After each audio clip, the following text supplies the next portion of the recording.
Good morning, everyone. My name is Dana Ahmed. I am the representative of Egypt at World Ocean Day, Sustainable Ocean Alliance. I'm an ocean advocate, and I am the founder of EcoSpectrum. It's very nice to see you all here. This is a long-awaited event, and I couldn't be more grateful for everyone that is attending for the first event ever to discuss the intersectionality between ocean conservation as well as autism representation and education, and accessibility in education. We have gathered experts from the MENA region and beyond to speak on their experiences, research, expertise, and most importantly, their unique ocean stories that are going to be heard by our wonderful panelists. This event is co-hosted by 3 different organizations: Climate Generation, Youth Climate Report, and EcoSpectrum. Climate Generation is a non-profit organization aiming to ignite and sustain the ability of educators, youth, and communities to act on the systems perpetuating the climate crisis. Youth Climate Report, founded by one of our panelists, Dr. Mark Terry, is a multilinear interactive database documentary film project. Youth Climate Report has created and leads a digital map containing videos of climate discussions produced by the global community of youth from 2008 to today. And it is presented on a platform of a geographic information system map of the world. And finally, EcoSpectrum, founded by yours truly, is the first organization in the world that aims to elevate the inclusivity of students and youth on the autism spectrum in climate and ocean conservation discussions. Based in the MENA region, EcoSpectrum contains UN climate and ocean documents that are translated into over 100 languages and adjusted to suit and satisfy the needs of students and youth on the autism spectrum.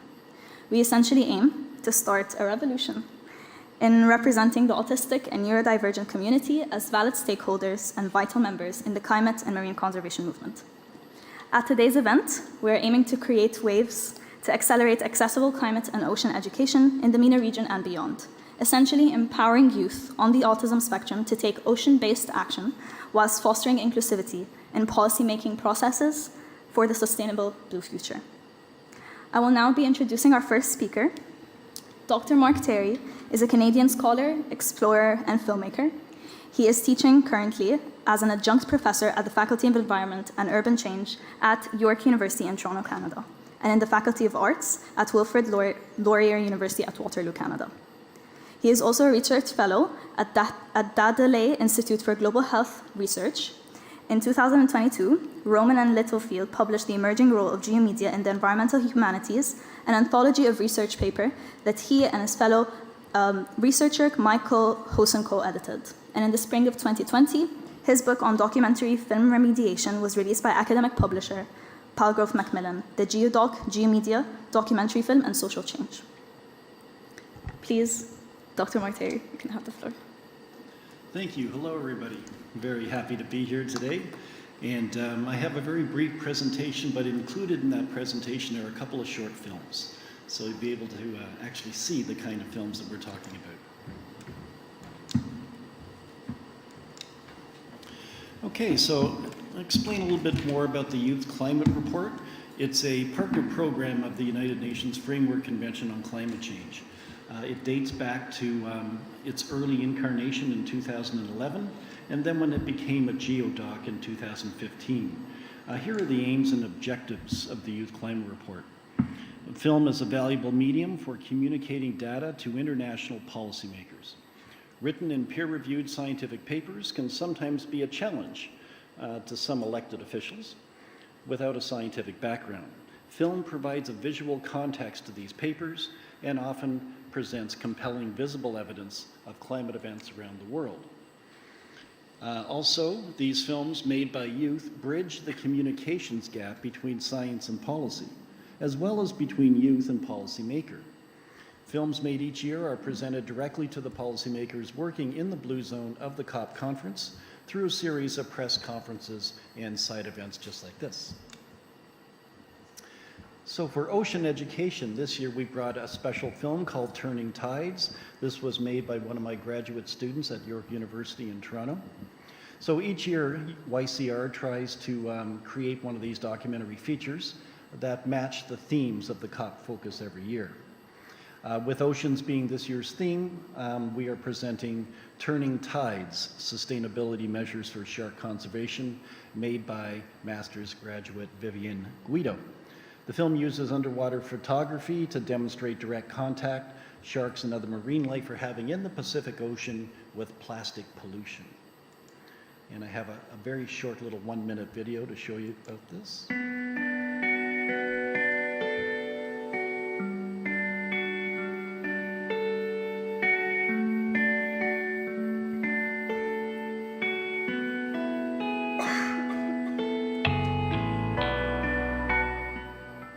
The United Nations has taken on a formidable task, but also made some significant commitments towards protecting the ocean with the Sustainable Development Goals. We have a long way to go to achieve those, but many of those goals are almost being met.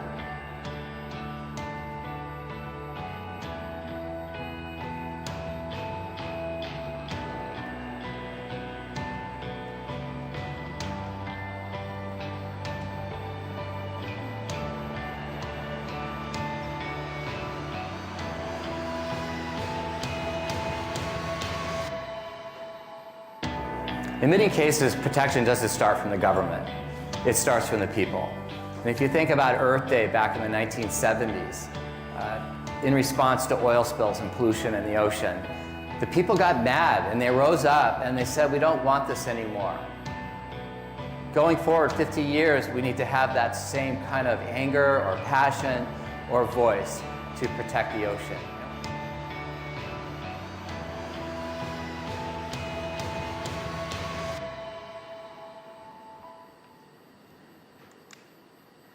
That's beautiful work, eh?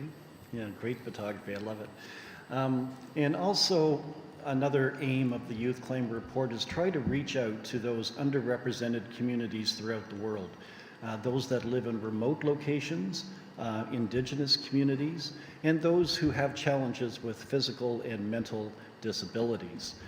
This year we worked in the north of Ghana, specifically with people with mental and physical disabilities, and we created a project that was, I think, altogether about 17 different short films made by these young people, these very brave and talented young filmmakers, actually, telling stories about how climate change impacts on them directly. And the film I'd like to share with you today is made by Carolyn Dari. In the north of Ghana, documentary filmmaker Carolyn Dari reports on how the visually impaired are benefiting from an agricultural program that was introduced by a Belgian activist. Blind farmers in the Tamale region are living sustainable lives as farmers growing crops for themselves as well as for the marketplace. So I'd just like to share this, this beautiful film with you. It's, again, very short, just about 3 minutes.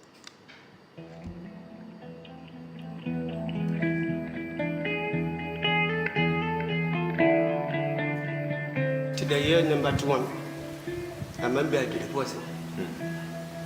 Then Palaka do it as I'm theatre. So I do the year Belgium. Women to know on one in Ghana. So I'm to go one. I check as on me to know on a burger team who are guarding Corma. I'm a poor woman. I'm a poor as a man in Sava. The tree of bull at Renatama. Lenka, a region part of our Coticana, and I latrus. And then you did this out. And then I dump a comampa, a yard at Japampana about a dump of the center. All like food. I think climate change is no more a mystery, neither is it a fascination. It's real. And I think farmers are beginning to appreciate the fact that it exists. Oh, another motor than Teresa. The Damata Mewa. Our middle lane got out at 12 to look loose. Carlo gets a man tree, Caravan as a kid. Helena Hombre, a Tono. Kumawara, a Tenantla, Alawara, a Tetulanaman Sirilla, I didn't blame Yaka. I'm a little the community and I want Jack one filler. I could be a good pig filler. As I'm a good yes. Excessive rain destroy farmlands. High temperatures destroy crop yields and increase crop stress. So the man to put up more bar. I know what Tata Nakatina Yara for Enya. Now for one of Bana Yaka. But when you jack on over ya, I'm a mama. Jaga, mammy, Abala Taraka. So for Kane, in the case as you mentioned, it's Kane, the Kane community and the Kane irrigation scheme. High rising temperatures with decreased rainfall means drought. Poor drought means poor yields. Its impact means poor income, low income, and poverty. Vampire and I'm not deterred by a great tap and you are now. Temasoti yako. Amansa laza, bambana gambi parola. Akwa uzi luna de sisin. Tani parola. O akwa tana yusra ni, cheka anje de tana mati. Kabane yu, ama kwa chawa memere. Kahula ezeva akwa mofi. Ama wanyara kwa wala kia. Awonyo. Asa mame mangwa ni wota. Cheka asi afuni karafa kia. Naturally, there's supposed to be a buffer across the reservoir or the dam, so that when you leave that buffer, or when you farm across that area, around that area, when it rains, water will push itself into the dam. Now, when the sun goes in the 30s, the space that water will occupy will reduce. And when that reduces, little water will be in the reservoir.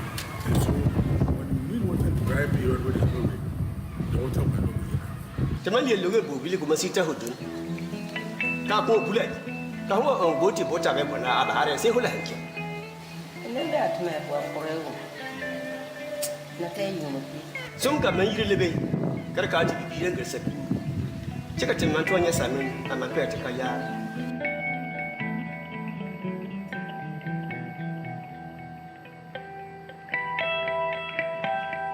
Okay. There we go. So again, film is used as a communications tool for certain youth who cannot be in attendance at the COP conferences. These films serve as a surrogate for their voice. So for further information, if you want to check out the website, tiny.cc/UNFCCC. And if you want to email me for further information or future collaboration, ycrtv1@gmail.com. And there's our social media below there. And thank you. Thank you so much, Dr. Mark Terry. I will now move on to our next speech. And it is by Philo Gereis, who is our youngest panelist. He's a 15-year-old autistic and ADHD student, currently in his final years of GCSEs as he studies in Dubai. His interests are coding, horse riding, gaming, especially The Legend of Zelda and Minecraft, playing piano, making his music on the computer, writing his own stories, snorkeling, spending time with family and friends, and advocacy for youth on the spectrum. He recently became an Eco-Spectrum ambassador, which I'm so proud of, which helps him combine his love for oceans and advocating for better policymaking and education for neurodivergent children in the MENA region and beyond. Philo, you have the floor.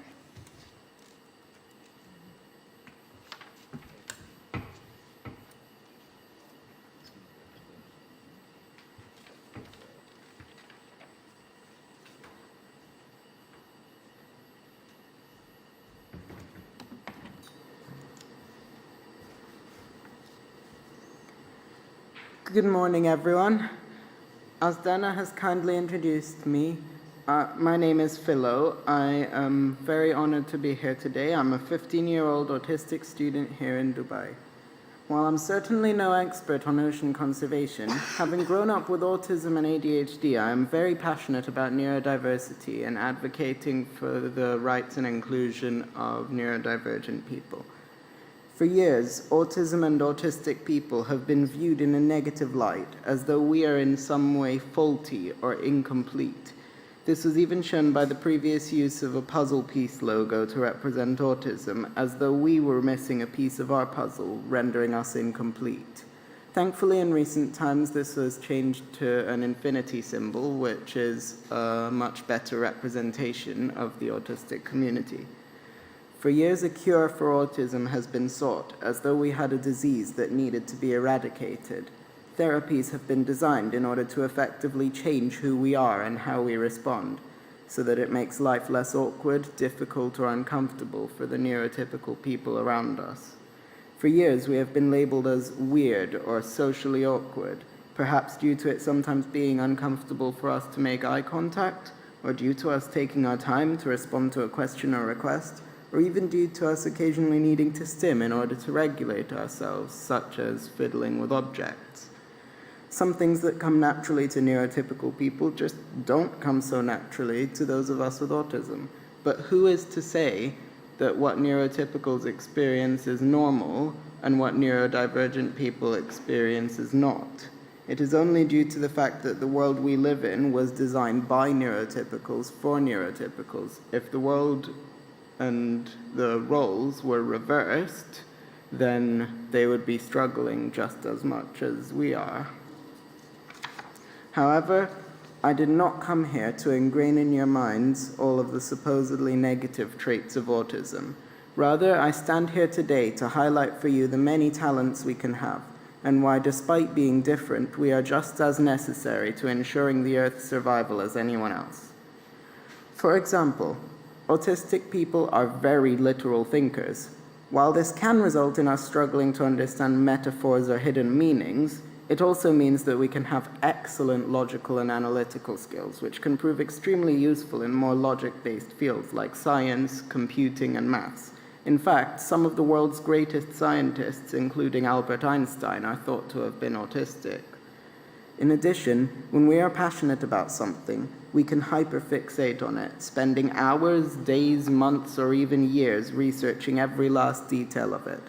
While some may think that obsessions can be a negative trait, and even the word itself has a negative connotation nowadays, neurodivergent people have an innate ability to turn an obsession into something highly productive. Just think, how useful would it be to have someone on your team that is so dedicated and focused on a cause such as ocean conservation, or any cause for that matter? Someone who would notice the finest of details that most others would miss. Someone who isn't afraid to be honest and straightforward, or even finds it difficult to be dishonest in the first place. Someone who takes such pride in their work that they are a perfectionist. Ocean conservation and education, like so much of the world at the moment, needs to be far more inclusive. While some positive steps are being taken, it is certainly not enough. Autistic people around the world have so much to offer, but need to be given the chance. They may need some adjustments to be made to help them achieve their full potential, but that full potential can be truly incredible. It's not too far-fetched to think that an autistic person could easily be the one to figure out how to stop our world's need for fossil fuels, or to help developing countries to be able to find a way to transition in a more economical way, or even invent a totally new way of producing or harvesting green energy. It breaks my heart to see videos of whales and dolphins caught in large-scale fishing nets, or turtles that have plastic straws stuck inside their nostrils, or birds covered in sludge from an oil spill who now can't fly, animals who get plastic caught around their necks and can't get it off until it digs deep wounds into their flesh. Our world, our oceans, and the life in them are in danger and need all the help they can get. Let us help the best way we know how. After all, it is our future too. Thank you.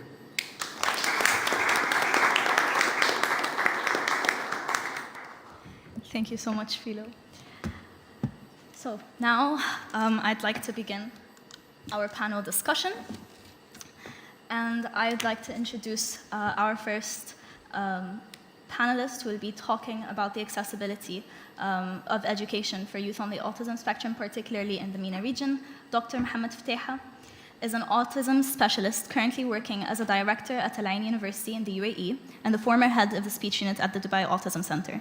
He's additionally an ADOS examiner and a PROMT therapist with expertise in special and inclusive education consultancy. Dr. Mohammad Fteiha, my question is, and I think is a very, very important question that really resembles what our panel really is about, And it is why, what do we need to do to maximize accessibility for youth on the autism spectrum in the MENA region in order to inspire them to take ocean action as a region that is so socio-politically impacted by the impact of the ocean crisis, but as well, we withhold the highest autism rates in the world. Thank you first, Dana, for the invitation and also for this great opportunity. I think having such topic in the COP28 is an important one. Always we talk about inclusivity and including all people and no one left behind. So for me, inclusivity, it means not excluding anyone. So should we all of us are caring about this planet, and we all should work toward achieving the sustainability goals. Thank you, Mark, for the great presentation also, which give a great highlights about the importance of inclusivity and the talent that our students with autism spectrum disorder or any other disability they are having, in which we need just to empower them and to give them the opportunity and the chance. And thank you, Phil, for the great presentation or the great speech that you give. It reflects that we have advocates, we have a great success stories that we can really build on. Talking about accessibility and improving the accessibility for our individual with autism and even other related disabilities, I'm a believer of involving all these related activities in the early stage. We shouldn't think on this only on the higher education or in a school.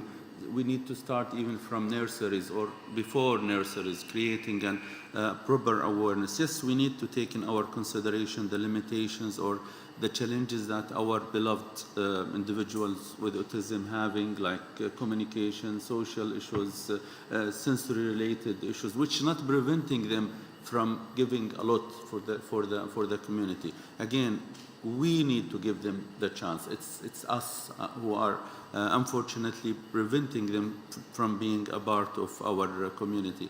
At Abu Dhabi University, just one of the examples that we are doing to support the children and individuals with autism, we annually run an Art for Autism competition, which is really, I hope that I can share some of those artworks with you. It's something amazing.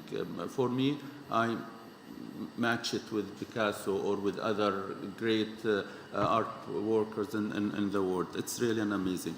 So we as a community, I think we need to play a huge role on that. So education and awareness is important.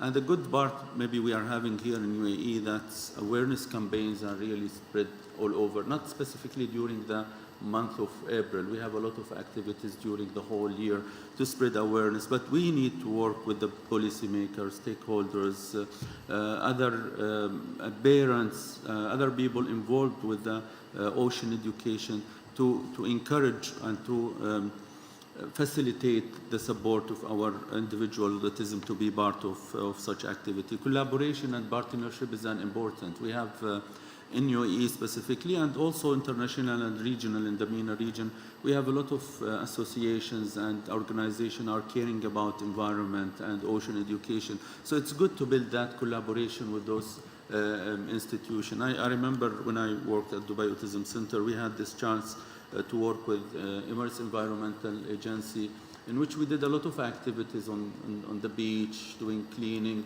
So yes, it was like one activity during the semester, but it reflects, it supports including our students within the community.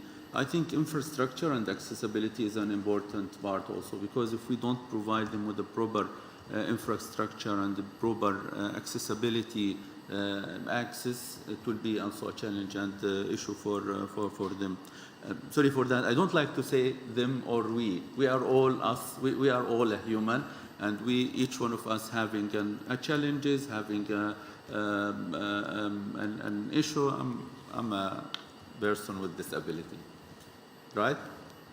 I'm wearing so we have to look at it from this side. I hope that we reach an era that we don't say we and them. All of us, we are working together for a cause, as you mentioned, regardless what is that cause.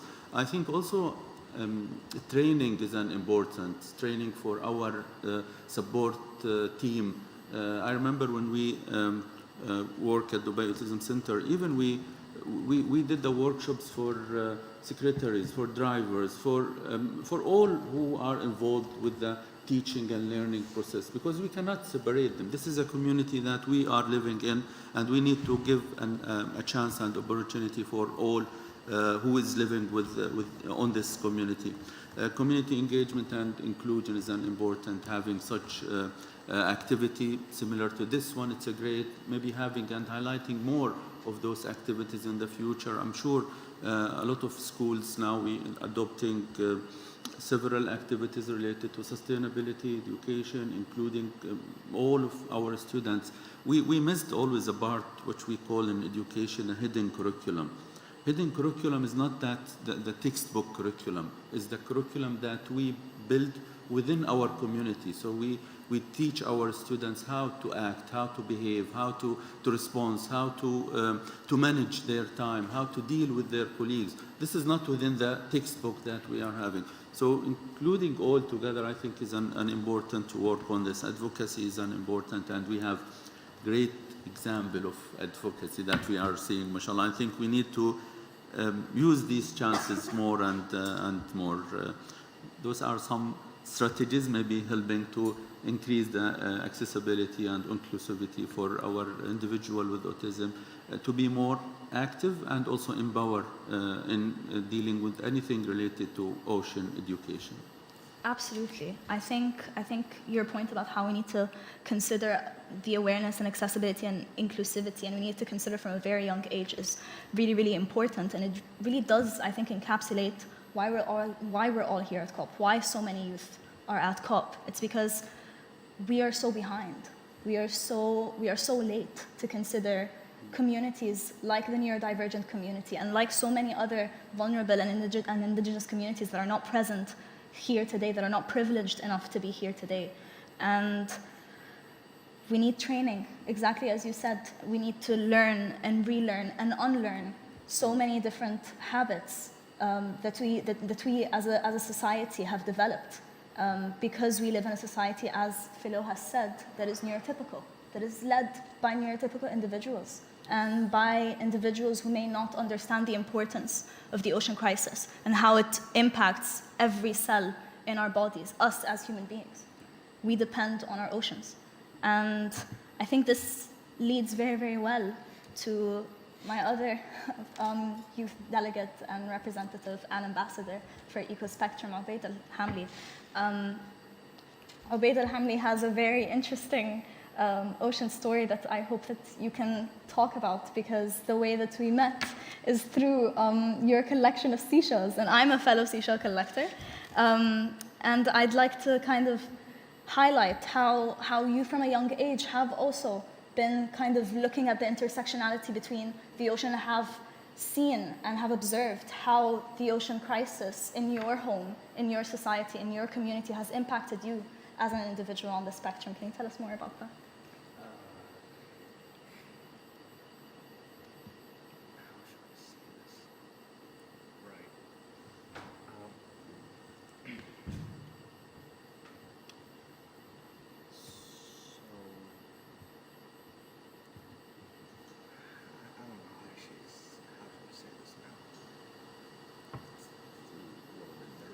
Here. Don't worry, you can do this. You can do it. Just relax and to start. Try to remember something related to your activities that you are doing, and I'm sure you will do it. It started like months and months back when I'm interested to collect seashells. And I just say to myself, how interesting are these shapes and colors, and not just the one group, but multiple groups of shapes and sizes. And I start collecting, more of a seashell hunt, from small to the largest.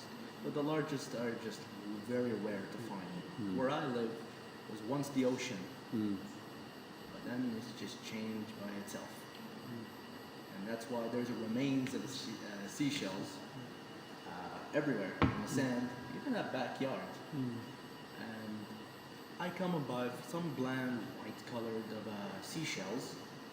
Some are conch, some are oddities of shapes, and some are beautiful colors, like ones are yellow, and some are like purplish or pinkish color tone. And some are interesting oddities inside. Like the one time I found the one seashell that's really huge, but all I found is a remaining of a, let's just say, a deceased hermit crab owner. And I just felt sorry for the owner of a hermit crab, and I respectfully just removed it. I didn't mean it, but it's just deceased before I find out. But still, I love type of seashells everywhere. And then, sooner or later, I became interested for an ocean of environment itself, because I found out hermit crabs really do love to have a protection for seashells a lot. And since the recent of the acidic in the ocean, like it affects the acid on the seashells, now it became harder to find specific seashells, or you want to count as seashells, like plastic caps on the top, and even shattered glasses count as shells. So that's why I started collecting the remaining of seashells, and I had my personal plans to return it to the owners of the to the hermit crabs themselves, if I find one of them someday, one of the hermit crabs, and show it to them. There's seashells for a new home, and that's why I just started to care about the ocean as a whole. And not just the hermit crabs, but the entire marine ecosystem itself. And I do really care about them. I really do. And so much so, that's why I'm here in COP28. So. It's great to have you with us. Also. Yeah, I'm so It's grateful really to be a with you, success story. everyone. And, Can I ask a question? Or Of course. thank you, Dana. Yeah, you can ask a question. So from your experience, did you find that there is a need for educating others on the importance of caring for our ocean? Caring for ocean. Like educating people, or Yes, I do. I do see it to give them educating about the ocean and the importance of the whole for our entire planet, and the whole ecosystem. We depend on them, and they needing us to protect them. And I do see it works for the education. Great. So, any other questions? Perfect. Thank you. Thank you so much, Obeid. Can you all tell why I chose Obeid? Fascinating. And I think that's how all of us start in ocean conservation in general. I think we all have a story. And it's really interesting that this is not always the typical way that the ocean crisis and the climate crisis is introduced in forms like these. And I think it really does impact the way that everyone else views it. And I think that's also how the neurodivergent community and the autistic community has a lot of stereotypes involved, because we don't get to hear stories like these often. And most importantly, we don't get to hear stories in forums like COP28, like the UN forums, like formal conversations that we're having today, when in actuality, these are the discussions that we're supposed to have. We need to preserve that feeling of finding a seashell and then seeing a hermit crab inside, and then pushing it away, but then keeping the remains.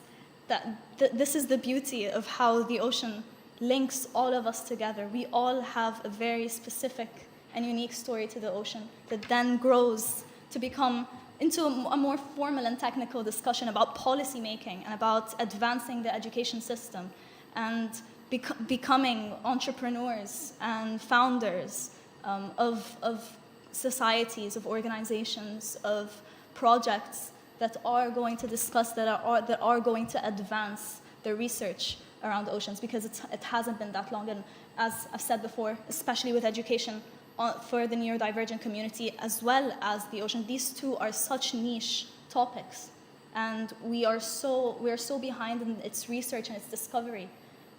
But I think it all starts with stories like Obeid's. And this links very, very well to Dr. Mark Terry as well and his project, because we don't talk about filmmaking enough in climate, I think. And I think it has such a positive role and such a vital role, because without it, we lose that sense of connection. We lose that sense of accessibility as well. There's so much accessibility in watching people's stories, seeing how they're living, and then reflecting on that, and then producing our own movies as well, and producing our own views and perspectives into movies, into things that are accessible, into art. So I hope that you can as well tell us more about that, because you have very distinct perspectives. You're in Ghana, and as well you're from the UK, and you're from Canada. So these are very, very two different communities. So how is it connected through film? Well, we try to connect as much of the world as possible through the project. Right now, there's 750 films that have been created by young people from around the world on all 7 continents, including Antarctica. And we can't get more inclusive than that, geospatially. And also film has had this unique technique that I mentioned earlier, this unique affordance of being able to present the visible evidence of climate change, which really helps the non-scientific policymaker or the non-scientific person in general have a better understanding of what these issues are. Because previous to, say, 2009, the main data delivery system for the policymakers at the UN were scientifically written academic papers, peer-reviewed papers, that are written for a certain kind of audience. Not the average person. And we sometimes forget that not all policymakers have that kind of scientific background. So they need some extra support, some additional communication tools. And this is where film fits in quite nicely, because it provides a visual context to these papers as well. And in addition to that, we find that film is an excellent and very accessible communications tool for the global community of youth. Because unlike just 20 years ago, almost every young person in the world has access to some kind of recording equipment, i.e. the phone. Exactly. And they all know how to operate it, and there's even editing software built into many of the programs and apps that are on the phone. So they're better equipped than the previous generation was with film.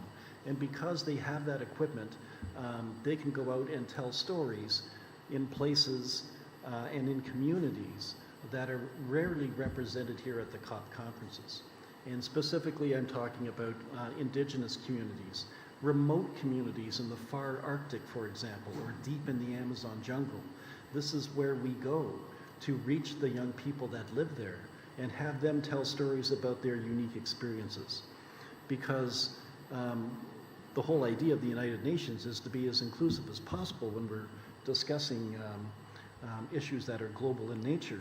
And the best way to have those remote communities be represented is through film. It provides a surrogacy in a way for those people that can't be here and for the policymakers that can't be there. Okay, so we bring the world together through film.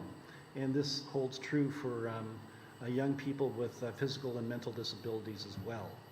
What they might not be able to say themselves in person, they can say through film and through the storytelling narratives that they create. And it's also a uniquely collaborative enterprise, because not only do they work together in creating their individual film projects, but they develop new friendships and new collaborations going forward when they're placed on the Youth Climate Report map.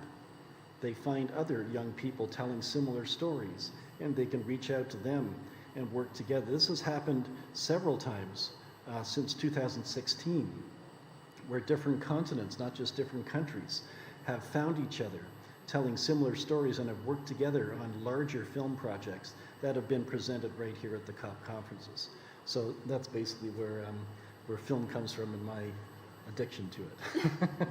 I think I have to be addicted now. But yeah, I think art can take so many different forms, and I think it's it kind of encapsulates the foundations of neurodiversity, is that there are so many different forms and ways to make education accessible, and this panel really tries to highlight that. We've got so many different interests and so many different backgrounds and experiences and expertise, and we try to kind of capture all of that to try and convey the message that this is how society is meant to be built. It's not meant to be one solid structure that is a one-size-fits-all. And especially in addressing ocean conservation issues. Because yes, we do share one oceans, but our problems and our crises are very, very localized, especially when we can see that very, very clearly in the Middle East. But I'd like to also go back to Philo, because you... Yes.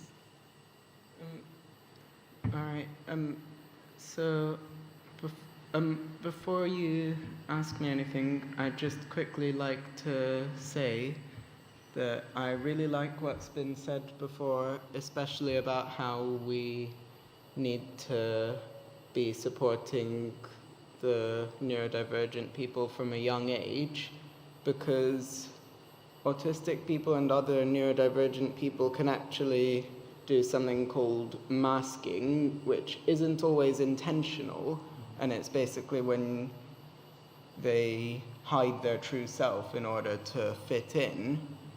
So imagine forcing yourself to be someone you're not for your entire life, just in order to be seen as normal, when you already are and you don't need to be. So. It's a very good point, and that is very underrepresented. So. Would you like to say something else? So are there any questions you'd like to ask? Or? Yes. I'd like to know, because you also have so many different interests and they're very, very diverse, what got you interested in ocean conservation issues? Okay, that's actually a great question. So for as long as I can remember, I have been going to Sharm el-Sheikh every year in the summer with my family, and as I'm certain all of you who are attending here would remember, Sharm el-Sheikh was actually the site of last year's COP27 conference. And I've always loved swimming, snorkeling, and observing the variety of marine life in the Red Sea, especially the parrotfish, which I like to call rainbow fish because of their exotic colors. Perhaps my biggest inspiration, though, is my older cousin Gabby, and she's currently studying to become a marine biologist. And whenever we're in the sea, I make sure to keep out an eye for any litter that I can remove, whether that be a piece of acrylic sign, or floating water bottles, or pieces of plastic, or even one time an actual whole floating papaya. Yes, I actually found a papaya while I was on holiday in the Maldives, in the middle of the water. Something that we'd also been noticing in more recent years is that the corals are whitening or bleaching, which is shocking, as the seas around Egypt and the MENA region are known to be some of the most resilient. So if this is happening in the resilient seas, I don't want to imagine what's happening in more vulnerable areas of the oceans. Yeah. Exactly. I think that this conversation as well is really, really missing. And it encapsulates how late we are. And it's very heartbreaking that even in the MENA region, where our seas are very, very resilient, it's been considered a hope spot by Mission Blue for coral reefs. And if they're bleaching, what is happening to the rest of the world? What is happening to our marine ecosystems? What is happening to us, to our bodies that are dependent and reliant on our oceans? But I'd like to go back to Dr. Mohammad Fteiha. I think as well a very, very important question that we need to consider is how can MENA students lead the movement globally? Because again, we do share one ocean. And we are in this kind of in the same boat together. We are going through very, very similar issues, though localized, but we are all kind of connected through those issues. So from our successes in the Middle East, I think we've been renowned in making education accessible, because look at how representative the Middle East has been. How can we take that on globally? This is another great question.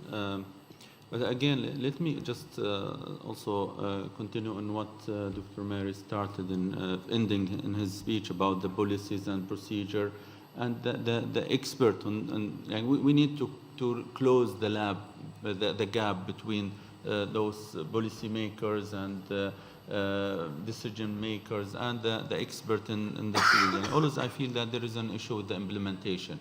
Sometimes we have great procedures, we have great policies, but when it comes to the reality or implementing those procedures and policy, we end up doing nothing. With the great examples from like different countries.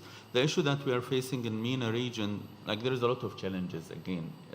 Yes, we are in a globalization era, we are open for all, but I believe that the mindset should be also changed, being open more to the to other countries, try to benefit from their success stories. We don't need to start from scratch. We need to build on what other reach to. So I believe advocacy as an awareness is an important part. Our students can lead on this. We have a great ambassadors. And they can be really a role model. In each school now we have, they call it a students' council, or in some of the schools they call them Nukhba group or Nukhba leadership. Others, they give them a specific name. Those can be really lead and give a real example by involving other students, by creating an awareness campaign, by connecting with other schools. We did a study previously about centralization and decentralization in the school system, and we found majority of the outcome of our result from students, from teachers, they believe that it should be decentralized, which give them some freedom to connect with the international schools, collaborate, getting some ideas from overseas and try to collaborate with each other. Innovation solutions, I think our students also, they can, if we build it from early ages, I'm sure they can give a great ideas. Even if it is simple, just we can build on it more and more to make it something really as we can achieve something from behind it. Collaboration between different countries, different institutions, not necessarily in the same region or in the same country. It can be overseas. Now we have the technology helping us and giving us a great opportunity of accessing each information and each visions and activities. So I think this can help our students to engage more. Educational outreach program, I think something also can, like an exchange program supporting our students to give them a clear perspective about what's happening, and then they can engage with a lot of activities. I'm a believer of giving an opportunity for our students. They need to lead. If we don't give them the chance to lead and we don't empower them, they will be ending up just following what the others just telling them. So we need to give them this chance and empower them as much as we can. I know that there's sometimes still the culture sensitivities issues are there, but I think with the globalization, with a new concept of working together and teamwork and leadership, this can be also something that we can come up over and work together to achieve a lot of goals. Having an association by itself, creating those association as a partners with international institutions, I think will help also our students, and it will give them another perspective, not just the local perspective that we are having, or their country perspective. So I think those ideas, it helped to make our youth or our students taking some leads and supporting ocean education and solving a lot of challenges that we are facing. Yes, I agree. I think we're really missing the leadership aspect for neurodivergent inclusivity to fully take action and to fully take place. And it's because we've taken so long to initiate that conversation, I think, is the issue. But it's a start. We're starting. And I think with the different formats that we've got of art and filmmaking and also creating those accessible resources and sharing them, and especially with the globalization that the world is going through now. And I think with also the perspective that the climate change crisis is, and the ocean crisis is kind of connecting us all together. It's putting us all kind of in the same spot with the same kind of concerns. And it's because we see it firsthand. But I'd like to kind of return to the youth delegates. Obeid, I'd love to know, what do you wish young people knew about youth on the autism spectrum, so you can lead that conversation? Well, from my point of view, So, from my point of view, I kind of wish that in the group would know more better, right? So, take for Amir, for example, right? Back in my youth, when I was like younger age, when my parents discovered that I'm in an autism spectrum, they were like a little shocked to find out I got autism. And at the time, I don't know what that means because I was an impressionable young age for myself. And during my youthful days, they take me to the place called Emirates Autism Center. And that's the place where I get started through all the grades of the school throughout my life, from grade 1 all the way 9th. But then I just go to the next school, so I got to finish from 10th to 12th grade in high school. So once I finish all the grades, all that's left, going to the college. And now, here I am currently, third year in Liwa College. I'm part of the group media, digital media, bachelor, and plus I'm part of the student council, member. And to be honest, I would like to thank my parents so much throughout the years, including my mom, my dad, my siblings, and everyone I love so dearly to call a family. And I appreciate every single one of them to accept me, that I'm no difference to them, no difference. Just a part of a family. Even I have autism, they still accept me as an inclusive. And that's what I want to wish for every single one of them. Thank you. And then I'd like to also turn to Philo. What do you wish people knew about young people on the autism spectrum? Honestly, many things. But I'll share with you the main things, because if I said all of them, then we'd be here forever. But the main things, there's nothing inherently wrong with autistic people. We're just as normal as neurotypical people are. We're just different. Just like someone might have blue eyes or brown, straight hair or curly, be tall or short. These differences just add to the wonderful variety of people on Earth. As I mentioned in my speech, most of our problems are actually just caused by the fact that society is run by neurotypical people for neurotypical people. I think we are highly misunderstood and underestimated due to the negativity surrounding autism, which is caused mostly by misconceptions. It is even still labeled as a disorder in many countries, despite it simply being a difference that can actually be highly beneficial. However, due to the large amount of misconceptions and the lack of support, we may not even be given the chance, which is very disheartening. Yeah. You said everything. I think that it's a very, very important perspective to have. And it's very, very important for that perspective to lead the conversation and to lead action. and to lead action, especially for our climate, because of how diverse our issues are and how diverse our takes on it can be. And I think, Dr. Mark Thayer, you encapsulated that very, very well in your films, because you've gathered films from over 180 countries, and they all pose so many different perspectives, but so admirably. It's also very representative of youth on the autism spectrum and neurodivergent youth. And something that I really love to talk about is the blue mind theory. And it is how we are so connected to the ocean that it translates to what we get to do for action, and how we find kind of our best method to advocate for that very, very specific purpose and very, very specific cause. And for me, that was Ecospectrum. For you, that was Youth Climate Report.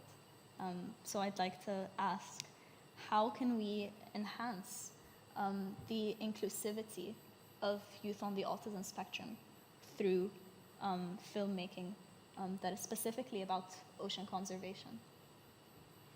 Well, I think any organization that is into ocean conservation could establish a program for people with autism or neurodivergency, whereby film training sessions and specific workshops that consider those specific participants can be introduced, and then have the participants be recruited to participate in the program. I know the Youth Climate Report is always looking for films that represent these communities, and all communities throughout the world. One of the interesting things that I've noticed is we have 5 films out of the 750 that are spoken in languages that are spoken by less than 3,000 people in the world. So this becomes a very important aspect of representation when you consider this is the 2nd year of the United Nations International Decade for Indigenous Languages. So helping protect and preserve these languages that are disappearing throughout the world is very important in providing that kind of inclusivity that we're looking for on a global scale. And by having participants that are neurodivergent represents that community as well. And what I find people that I know that work in film, it's either a very collective enterprise or a very solitary enterprise. You know, you can work on a set with several people, each with a specific assignment. They all kind of come together in the artistic creation of the final product, but usually it's the director or the editor that sits alone in his edit suite putting everything together, which is another artistic element of the creation process. And I find that people on the neurodivergency scale or spectrum appreciate that. You know, if they don't want to work with the large crowd, they're very comfortable working alone. And again, they get to tell their story in a different way than they do face-to-face, right? There's a different communication opportunity available to them where they often find their voice, right? And they can share their thoughts, their feelings, and what they consider to be important about ocean issues or climate change in general with those in power and those that need to hear from that community. Yeah, thank you so much.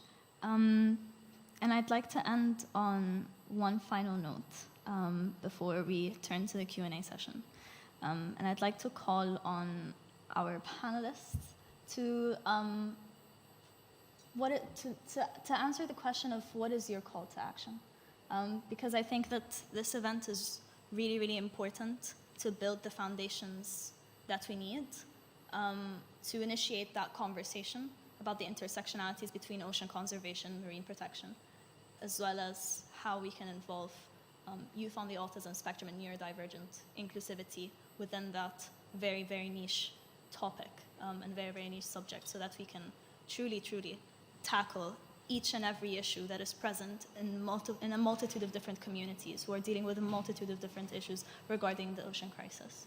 And I'd like to start with Dr. Marteri. What is your call to action? Well, my call to action would be to have organizations like EcoSpectrum set up an opportunity for a workshop or a training session for those on the spectrum. And I would be very happy to conduct these workshops and training sessions and shepherd the participants through the entire process so that by next year we will have a slew of films that we can show at COP29 from that community. Hopefully. Philo, would you like to give us your call to action? My call to action,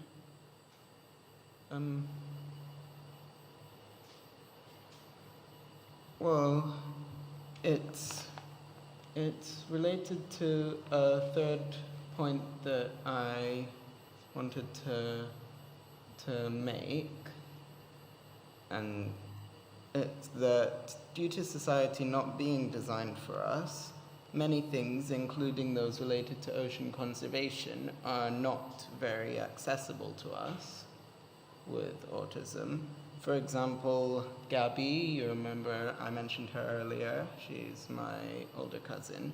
She went on an ocean conservation volunteering trip to Mozambique one time, and when I thought about whether I'd be able to do something similar, I realized it might not be possible because there are many things, such as potential sensory overstimulation, not being able to choose which food you eat, or having to organize everything yourself for travel, that those things can be very difficult for neurodivergent people, especially without support. It could be achieved with some simple support and adjustments, but sadly they are mostly unavailable. So my call to action would be that we need to change the way society views autism and treats people with autism to better allow us to keep our unique traits and use them to help others. Like, you've heard this before, help us help you. That's what my call to action would be. Absolutely. Thank you so much, Philo. Dr. Mohammad, would you like to say? As an educationist, I believe the education should be like one of the call for action, education for change. We believe on this at Abu Dhabi University. During this month, we conducted several workshops for students, grade 11, grade 12, undergraduate, postgraduate students, teachers, which was attended by thousands of attendees, talking about sustainability and how we embed sustainability in our curriculums, including the climate change and a lot of variables related to that. And always I said that if we want to achieve the 17 SDGs, the fourth one is the important one, which is the education. Without the education, we will not be able to do anything. So we have to spread awareness about all things related to the sustainability, ocean education, our life, climate change, try to educate ourselves, others, attend, participate in workshops, support those initiatives as much as we can. Because again, as I said, one hand cannot clap alone. We have to work all together to achieve such goal. And with education, I'm sure we will be able to do such things. Thank you so much. Obeid, would you like to finish us off by your call to action? What is it called? Is it called? What is the action that you are looking to achieve or you want to achieve out of this discussion? As a media person, you are a media person also. Yeah. Well, while I'm still improving in media, I will achieve the dream for how should I say?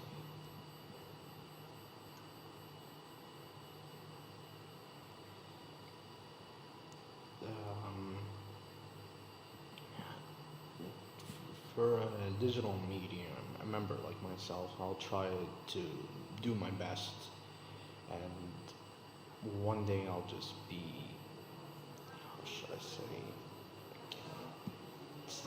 I'm sorry, I just have a little bit of trouble thinking for myself. Try my best to explain through my thoughts through. And To spread awareness also. yeah, and in media, I will try my best to spread awareness in every single month in each of the subjects and topics of awarenesses. From some are in March, some are in June, some are in October, some are in December sometimes, some of them. When I'm part of a meeting, I'll try to tackle it for all the subjects, spread awareness of here on there, and doing my best to explaining what's about the subject and telling them about how it's important. And some people have with conditions, some are exclusively to male or female for awareness months of subjects and topics, and some are animals as well, awareness. So that's what I want to achieve and just do my best while I'm improving currently. Thank you. This is the end of our panel discussion. I'd like to highlight how grateful I am for being joined by such amazing minds and being able to hear the beautiful ocean stories by the young delegates. I've learned so much, even though I had to write the bios of every panelist beforehand and have geeked over having this beautiful and wonderful set of panelists present today. Final remarks. I'd like to say, please listen to these call to actions. And when I mean listen, and when I say listen, I mean truly, truly listen attentively. And listen with an open heart and an open mind. This is a conversation that hasn't been taken up by COP, by the UNFCCC, by state delegates. It needs to be included in policies. It needs to be actioned into education worldwide, not just in the MENA region. And it needs to be led by youth who are on the spectrum. They have the experiences, they have the knowledge, and they have the ability to lead. They just lack the resources and the accessibility, and also the leaders who are willing to listen. I'd like to end also by saying, Save the Nile. These are those from my new initiative called Dasfur Initiative, aiming to elevate the Bedouin women of Egypt to crochet sustainable dolls that are stuffed with plastic collected from the Red Sea and the Nile. Conserve the Red Sea. Look down, look north, and protect the ice shield. Thank you so much, everyone, for coming. Thank you so much to my panelists, and a special thank you to the wonderful guardians who, without them, Philo and Obeid wouldn't be here today. So thank you for allowing us to listen to their beautiful stories, and thank you for being here. The floor is open to questions. Please, if you have any questions, direct them on the panel to Dr. Mark Terry or Dr. Mohammad Fteiha. If you have any questions dedicated to Philo and Obeid, please leave them to the end for a conversation. They'll be here towards the end of the panel if you have any questions directed to them. Please raise your hand if you have a question.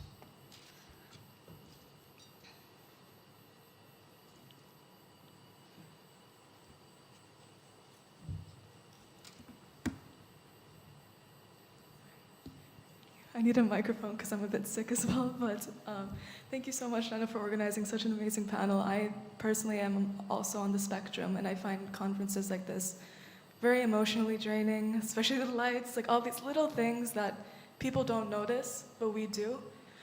It adds up, and especially with these topics that are so close to our hearts, especially as someone with autism, it really touches our hearts. We really hyperfixate on these topics, and being in environments where people might not be listening and having to constantly repeat ourselves under these lights, under these sounds, it's a lot. So I also have questions for the youth panelists as well, but I could ask after or maybe try to merge it. But I'm just wondering, how can we make these high-level discussions more inclusive in a sense that we don't have to deal with these accumulations of overstimulation, all these different aspects, and ensure that at the end of the day, we're not completely emotionally exhausted? And how are we able to create a language that people understand collectively, again, through filmmaking?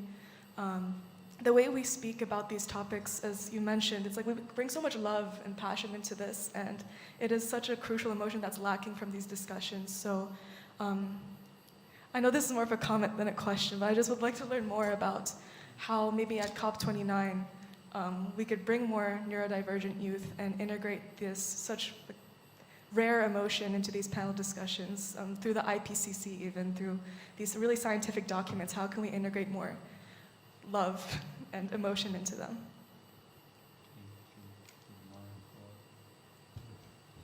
Yeah, I totally agree with you. And we need to start by ourselves. We need to, and I think it's important to have the inclusive education as a priority. I know still we have issue in the MENA region that we believe more on the special education centers, individualization, which is not effective really. We need always to put the priority for inclusive education. If there is a need later for supportive services, even it can be done within the school. By this way, we reduce those issues related to. I consider it part of discrimination, actually. All of our students, when you are, I tell my students in the postgraduate diploma in teaching, when you have students in your class, they are varied students. You will not have all of them having 100 point or A or B+.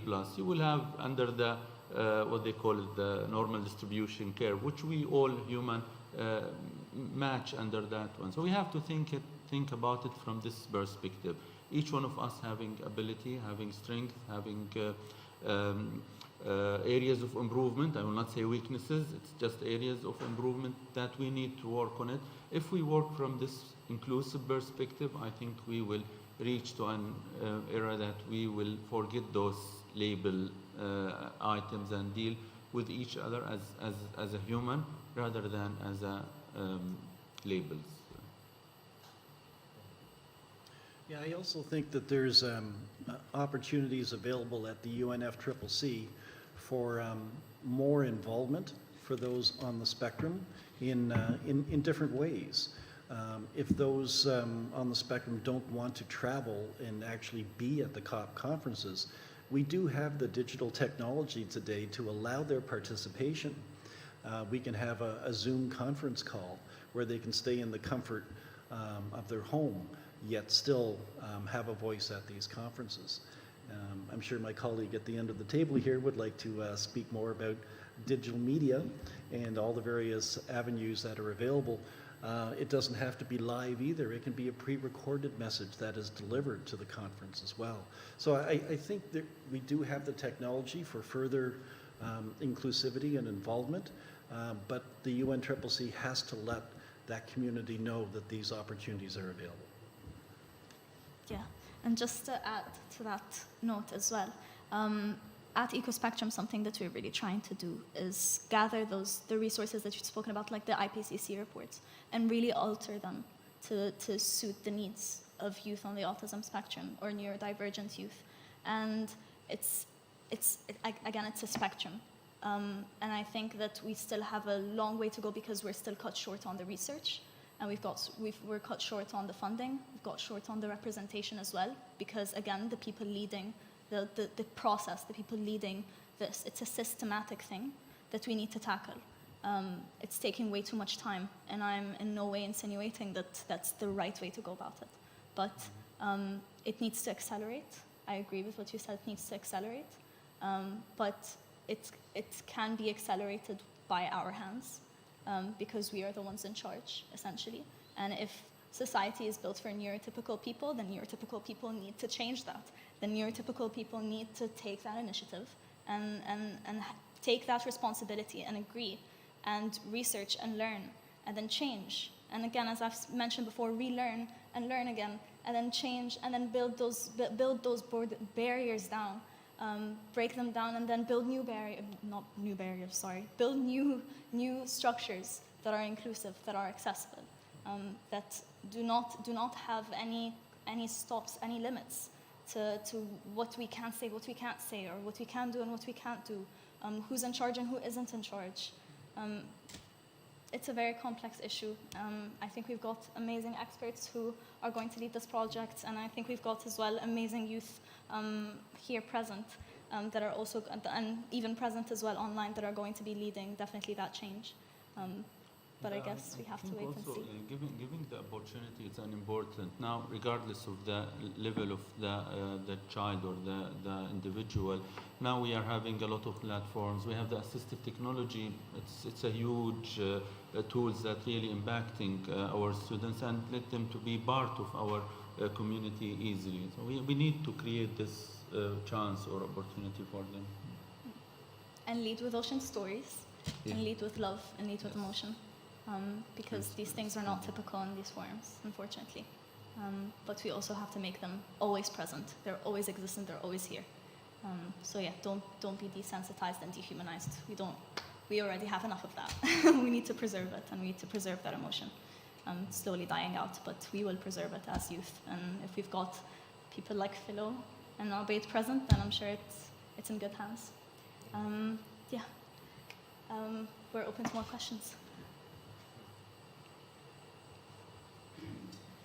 Thank you so much for this panel. It's a great inspiration for me. My name is Giulia Traversi. I'm Italian and I work for the European Disability Forum. We are an organization of persons with disabilities, and we try to represent persons with disabilities and their families in Europe. So I don't have a specific question. I just wanted to, I'm glad that I was sitting here and I heard your stories. And climate action, ocean action, it's something that we are looking into it. As it was said before, we strongly believe in the role of inclusive education, and we believe that stronger we can make a difference.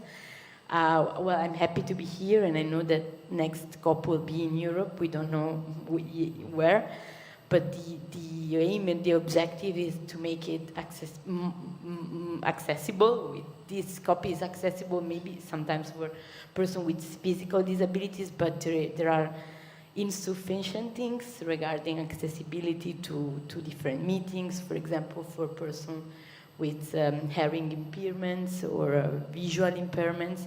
So my question or my comment would be how we can stronger together make sure that persons with disabilities, persons in the spectrum of autism can really be heard, and how we can bridge this gap between us and the policy making, because it's great that we are here, and I'm seeing, for example, in comparison to the previous COP, much more people with disabilities that they are trying to be engaged, trying to be involved, but the negotiation, they are still closed.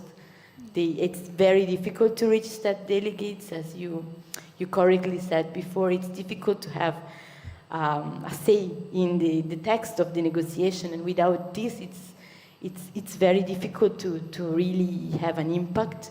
So it's just, I believe that together, if we try to coordinate, if we have a unite voice, we can really start changing things and make sure that, we are included in this fight against climate change. But thank you very much. Yeah, thank you. Thank you. Can I lead the discussion? I think when we're talking about policy, it's exactly as you said. It happens behind closed doors, which is the biggest issue, because it's not just inaccessible for neurodivergent youth, it's accessible for any youth to even begin to understand.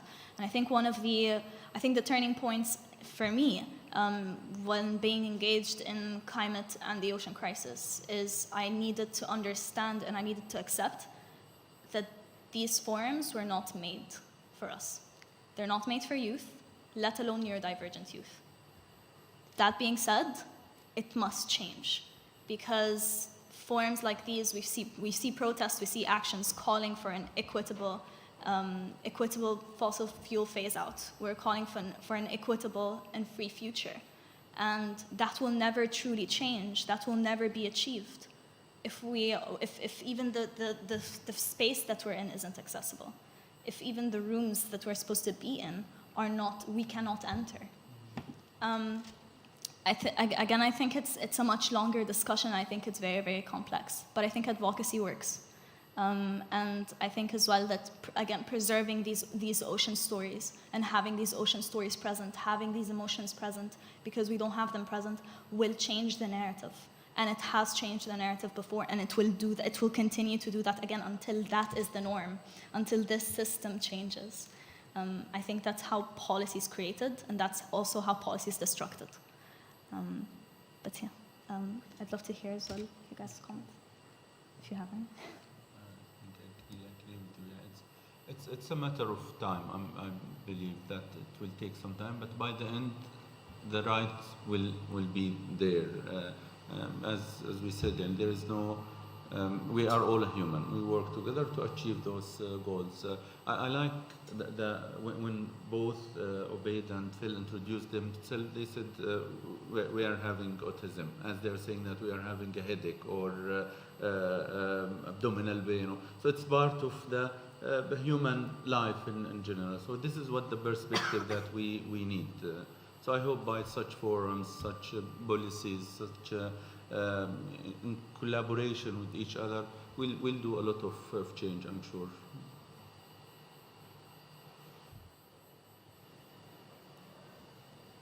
Yeah. Any more questions from the audience? Yes.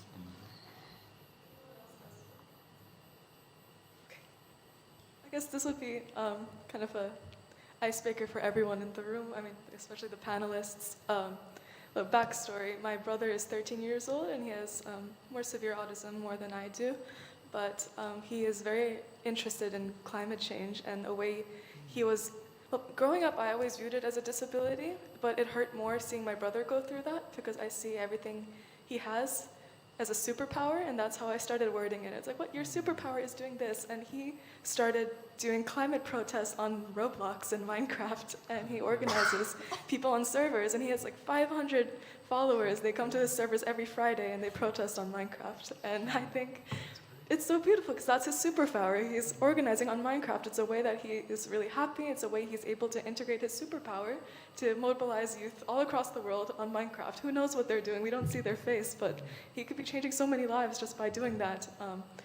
For all of you on the panel, what's your superpower that you bring to this movement, unique to you, and how have you been seeing it grow within the climate movement? Start from Mark. From me? Okay. My superpower are these. I've been very outspoken about them because I do view it as a superpower. It's harvesting the already existent skills of my community in Egypt and making it into something beautiful. And also trying to really implement change in that, and implement something that is radical in my own way, because it's non-existent in where I live, but it's existent here, and hopefully that spreads, and the art of crocheting and craft making spreads as well, because I think it makes such a difference. For me, it helped me deal with the passing of someone very, very close to me, is through making these. And it is my granddad. This project is called Asfur Initiative. It's named after him. But I view that as my superpower. Well, you probably guess what my superpower is. But more specifically, it's engaging youth around the world to produce these short documentary films for the COP conferences.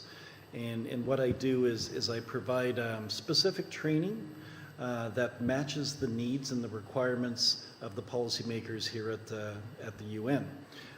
Over the years, we've developed a certain style for the way the films are to look and the kind of content to provide. And then it becomes a very valuable resource. And on top of that, giving young people around the world an opportunity to participate directly in the policy process at the COP conferences through the surrogacy of film is something I find very exciting, and it keeps me going, and it makes me want to reach out to as many remote communities as possible to do that. And I would like to invite your brother to record one of his Minecraft sessions, right? And then have them discuss climate change as they're playing the game and send that in to me. I think that would be a fantastic and very, very different youth climate report. And again, my email address is ycrtv1@gmail.com.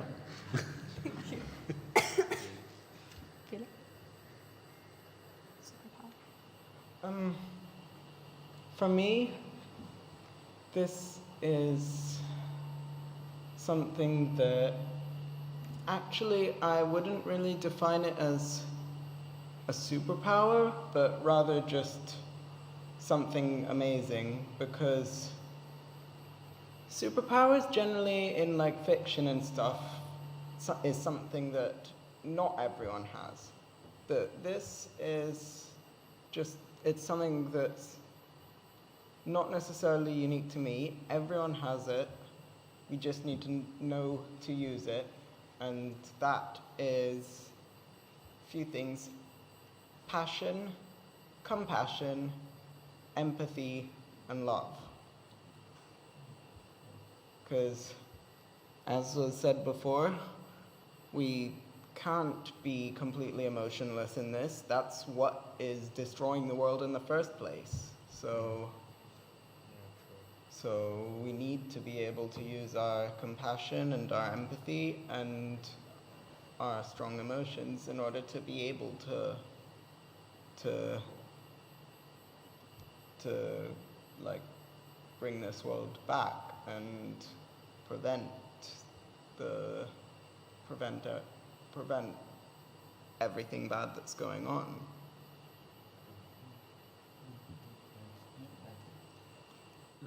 For me, it's my students. When I saw any progress, even a simple progress with them, it's really a motivation and empowering me to continue and give me more strength to work and work more.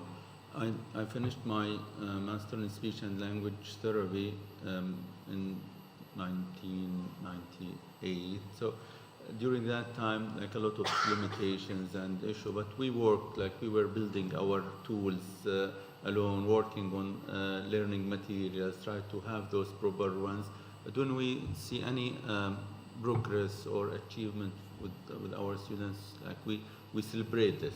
So it's considered like a motivation always for us.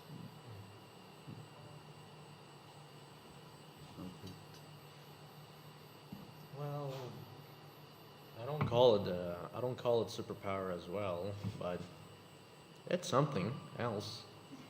Just you know, everyone has their own. You know, sometimes you can, sometimes you don't, and others capable. Like, how should I say? There's so many history I can recall it. Some are like extraordinary. You know, you could just say, "Wow!" Like, how is he or she can do it? And some are a specialty, I would say, for quote unquote superpower. But I don't call it superpower in a fictional world. I mean, that's their own thing. You know, you do what you do. But if you want to apply superpower in real life, that's a different story. Calling it superpower is like looking at the axolotl, and you just say, oh, their limbs can be cut off, but they'll regrow back. What about us? Well, they're amphibians and we're mammals, so that's a different story. For if you try to attempt yourself, be my guest, it won't grow back. That's not really a superpower, but the point is, just calling a superpower in autism, it's like, you know, if you're really good at it, really good, and that's the point for if you call it superpower. So there. That is all. Thank you. And we are right on time. Thank you so much, everyone, for attending once again. I hope you enjoyed the panel. And if you'd like to stay a bit to chat to Philo or Obeid, if you have any questions, please do. Thank you so much.